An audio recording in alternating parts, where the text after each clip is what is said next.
कि पहला सुझाव उन्होंने दिया है और हम समाजवादी पार्टी के लोग भी ये मानते हैं कि जो इलेक्शन कमीशन के अपॉइंटमेंट का जो तरीका है वो तरीका बदला जाए। वो कम से कम ऐसा हो, पारदर्शी हो, निष्पक्ष हो, दिखे कि हमारी भी कुछ भागीदारी है।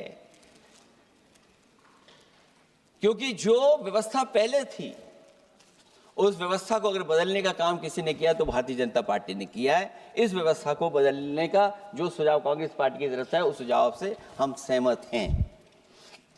दूसरा सुझाव जो कांग्रेस पार्टी ने दिया है, थोड़े दिनों बाद सुधार आया है कांग्रेस में, इसके लिए हम उनको धन्यवाद और बधाई देते हैं।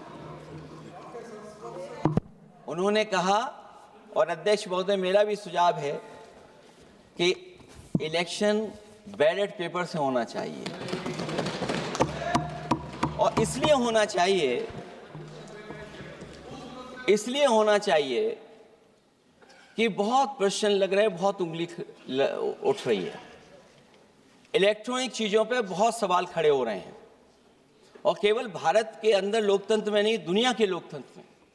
और ये जो लोग कुछ कह रहे हैं इलेक्ट्रॉनिक की बात और टेक्नोलॉजी की बात कर रहे हैं, मैं उनसे कहना चाहता हूं कि भारत और जर्मनी की तुलना कर लें, भारत और अमेरिका की तुलना कर लें, भारत की और जापान की तुलना कर लें, हम कहां खड़े हैं।